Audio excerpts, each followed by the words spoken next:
cinta Yesus selamanya.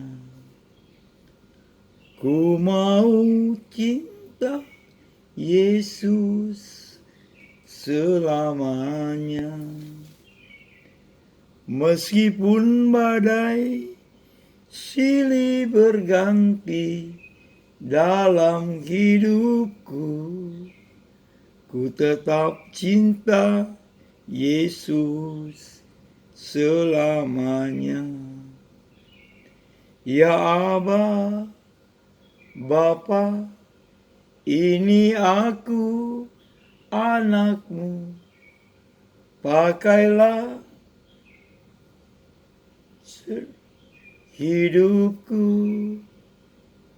Ya Aba, Bapa, ini aku anakmu,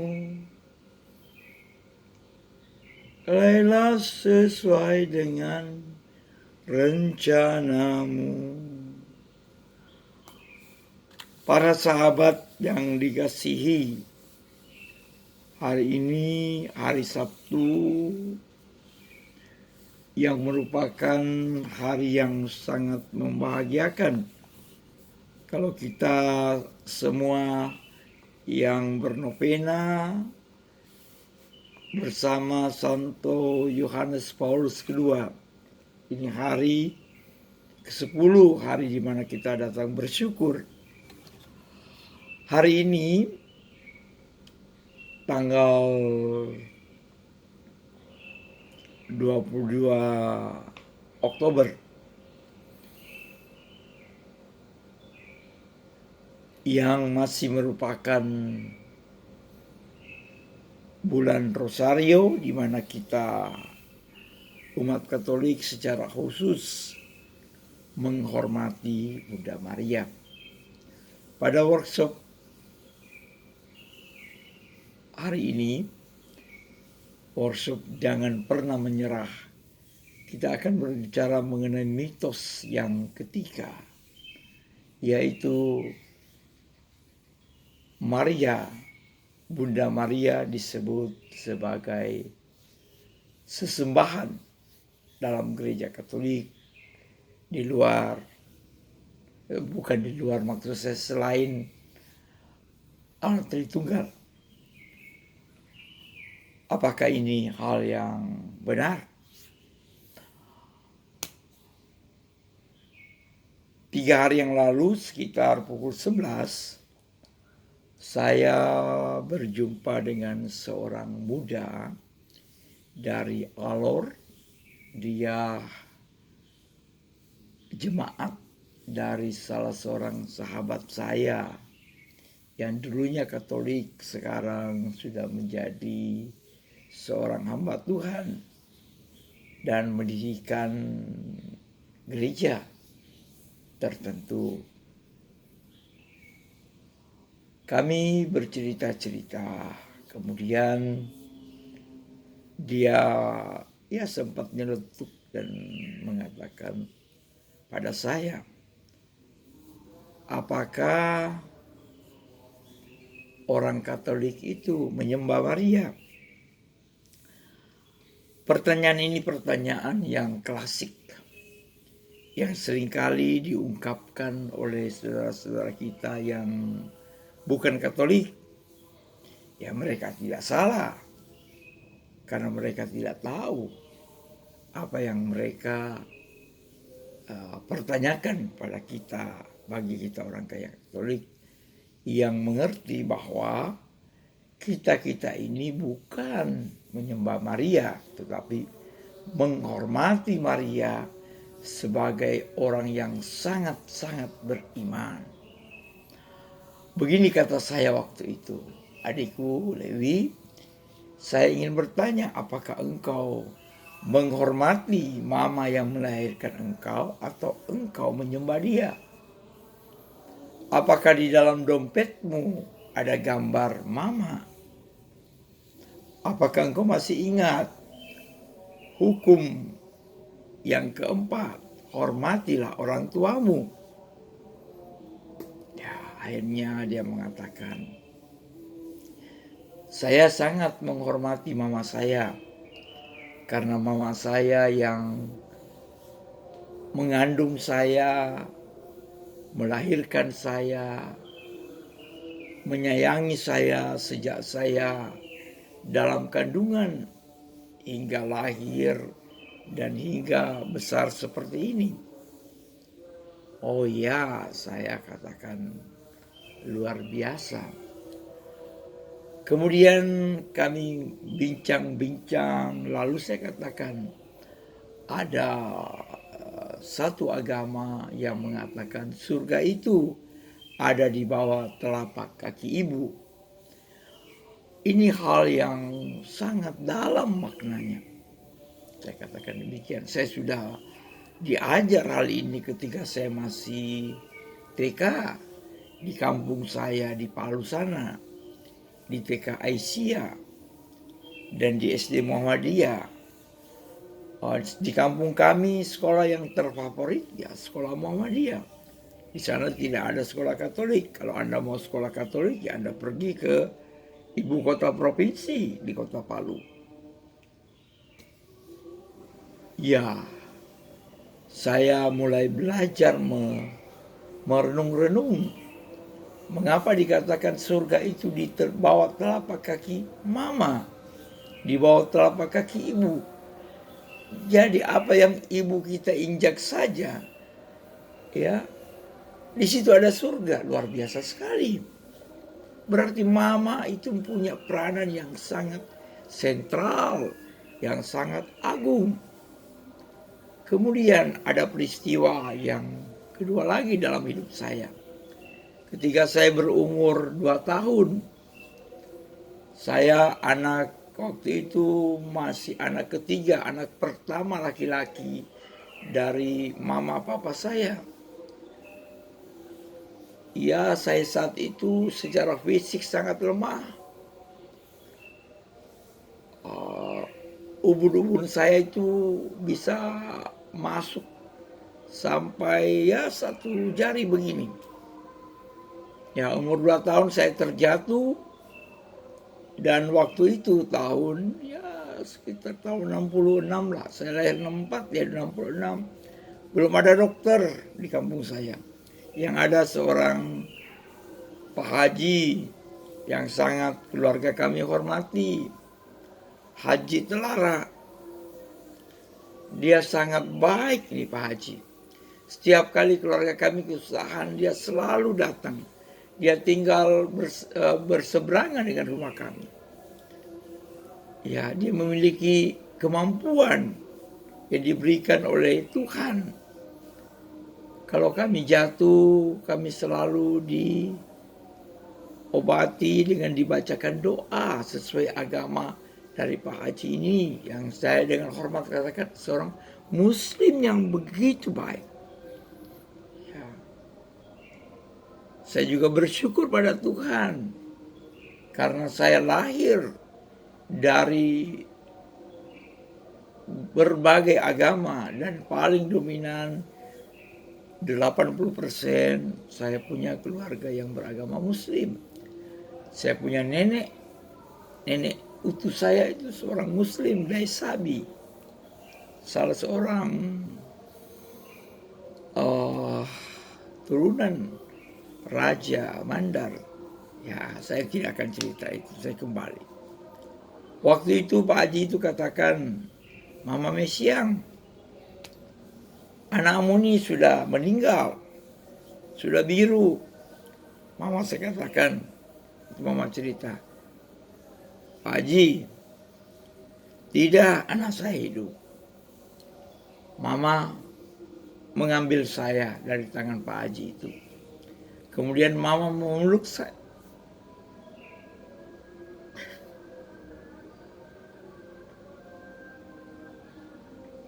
Maaf.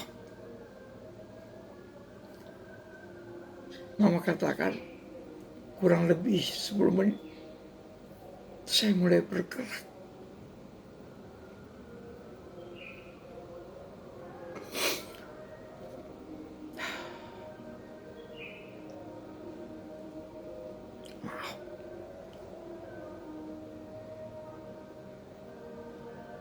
mengenang peristiwa itu selalu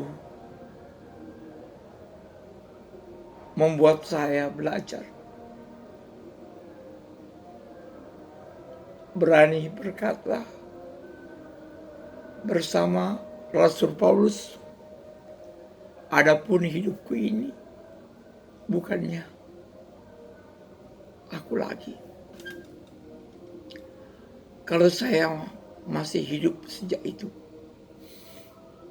hanya kasih karunia. Makanya saya sangat bersyukur kepada papa saya yang memberikan saya nama Asis, yang merupakan salah satu sifat Allah, yakni kemuliaan. Sejak saat itu saya belajar memuliakan Tuhan dalam hidup saya, meskipun jatuh bangun. Saya bersyukur Papa Serani saya memberi saya nama Franciscus Xaverius,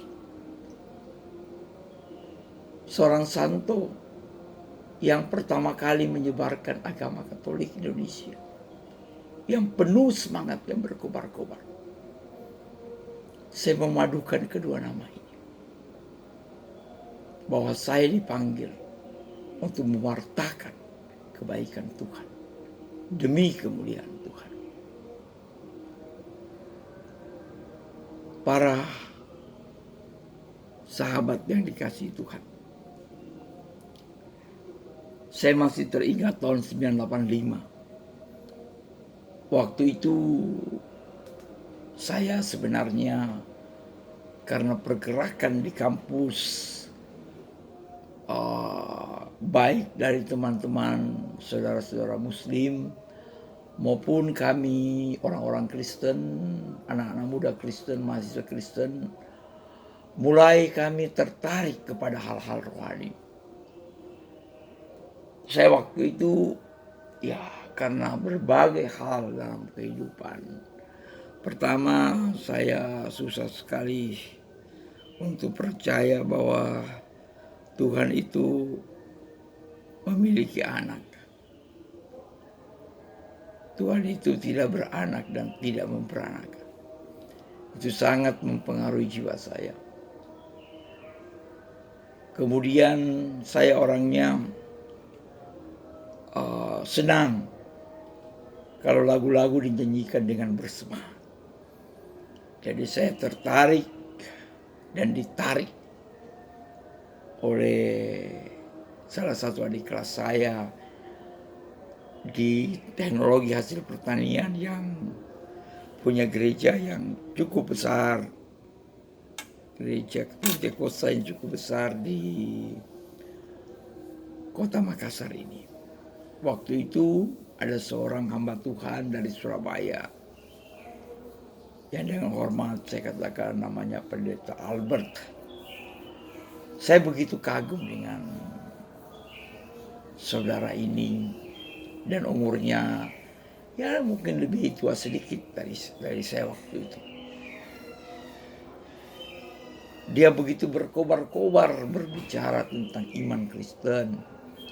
Tapi entah bagaimana pada suatu ketika dia mengambil gambar Yesus, gambar Maria, Bunda Maria yang menggendong Yesus. Entah cerita apa, dia merobek gambar itu. Dan waktu itu saya kaget, tersentak, dan langsung saya ingat mama saya. Karena gendongannya, kasih sayangnya saya hidup. Dalam hati waktu itu saya bilang, kurang ngajar ini Bapak ini.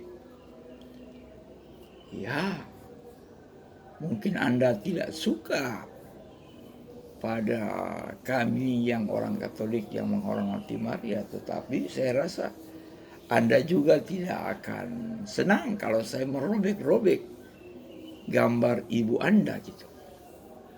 Ya, kita tidak perlu marah. Sejak saat itu ada dilema di dalam diri saya. Tetapi ada api yang berkobar untuk berani belajar mengetahui mengapa orang Katolik menghormati Maria.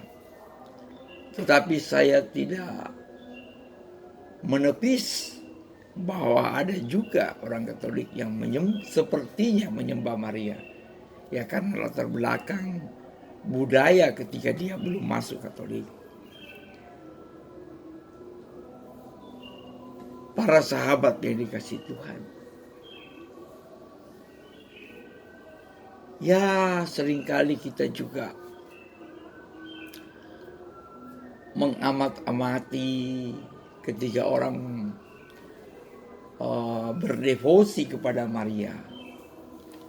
Kadang-kadang kita bertanya, ya kadang-kadang saya iseng-iseng bertanya dengan diri saya sendiri, apa gunanya saya menghormati Maria ketika sikap saya tidak seperti Maria? Misalnya ini,